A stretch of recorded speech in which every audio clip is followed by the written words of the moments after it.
Nous allons donc réaliser cette première pièce, donc c'est le lanceur, hein, cette pièce là qui est violette, et on va la réaliser en mode déplié, hein, dans un premier temps, histoire de prendre en main le logiciel. Alors pour ce faire, je vous ai préparé un petit document où vous avez donc toutes les dimensions qui sont repérées avec des cadres en couleur. Donc on va prendre les cadres, les dimensions les unes après les autres. On va commencer par réaliser donc un pavé droit, hein. Dans un deuxième temps, on fera un premier trou et dans un troisième temps, on fera le deuxième trou. Donc les dimensions de ce pavé droit, elles sont repérées en rouge ici, c'est 90 en longueur, 90 mm, 30 mm en largeur et 3 mm d'épaisseur. On retourne dans le logiciel, on vient cliquer ici sur Nouveau, Pièce, OK, la fenêtre apparaît. On va sélectionner donc ici le plan de face. On va toujours commencer à travailler sur le plan de face. Comme je vous ai dit tout à l'heure, on va commencer donc par réaliser une esquisse. Notre pièce est un pavé droit qu'on veut faire, donc on va commencer par sélectionner le rectangle. On vient commencer à positionner ce rectangle à l'origine. Ici, ce que vous voyez apparaître, là, l'intersection entre les deux flèches rouges, c'est ce qu'on appelle l'origine, ce point là particulier. Donc on commence toujours à dessiner à l'origine et on suit la direction des flèches, c'est-à-dire vers le haut et vers la droite. Voilà, on fait un rectangle, on ne se soucie pas des dimensions pour le moment, on ne cherche pas à faire les bonnes dimensions. Deuxième temps, on vient justement avec l'outil cotation intelligente, donc je clique sur le bouton, je vais maintenant mettre les bonnes dimensions de mon rectangle. Donc vous voyez que quand mon pointeur passe au-dessus du trait, ici il change de couleur, c'est bon signe, c'est signe que vous pouvez cliquer. Donc je fais un premier clic, je sors ma cote du dessin, je fais un deuxième clic et je viens indiquer donc la dimension, 90. Je fais pareil maintenant pour la largeur, donc je viens ici, que ce soit ici ou là, hein, peu importe, hein. Donc je passe mon pointeur, quand le trait change de couleur, je clique, je sors la cote, je reclique, et je viens donc rentrer la nouvelle cote, donc 30 mm. J'appuie sur la touche entrée pour valider, ou je peux cliquer ici aussi sur la petite coche. Voilà. J'ai défini ma longueur et ma largeur, il ne me reste plus qu'à mettre de la matière, et ça, comme je vous l'ai dit tout à l'heure, ça se fait avec les fonctions, et plus particulièrement avec la fonction bossage base extrudée. Je clique sur le bouton, vous voyez que tout de suite ma pièce prend du volume. Je vais régler ici, dans cette zone-là, la partie épaisseur, la dimension liée à l'épaisseur, donc ici c'est 3 mm. Je valide en cliquant sur la petite coche, toujours pareil, on peut appuyer sur la touche entrée hein, si vous voulez aller plus vite. Voilà, deux fois ici sur la petite coche verte. Voilà, j'ai créé mon premier volume.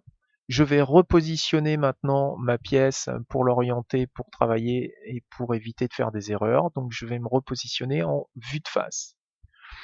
Voilà, je dézoome un petit peu. Alors on zoome et on dézoome en utilisant la molette de la souris.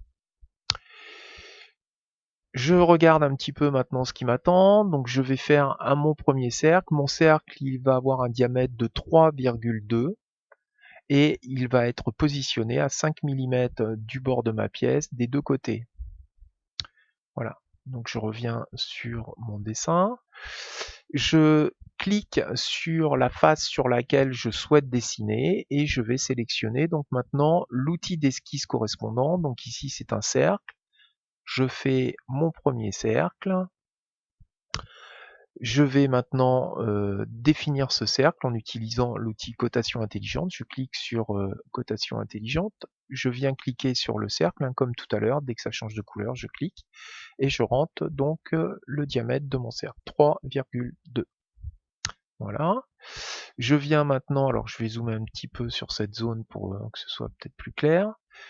Je viens bien sûr chercher mon cercle, hein, vous voyez là il change de couleur encore, hein. Je clique, je relâche mon doigt de la souris, hein, du bouton de la souris, je viens chercher le bord de ma pièce, là aussi ça change de couleur, donc maintenant je peux cliquer avec le bouton gauche, je sors ma cote et je viens rentrer la nouvelle cote, donc 5 mm, j'appuie sur la touche entrée pour valider. Toujours pareil, je fais la même chose dans l'autre sens maintenant. Je clique sur le cercle, je viens chercher le bord de ma pièce, hein. je sors ma cote et je rentre la nouvelle cote, 5 mm, et je valide.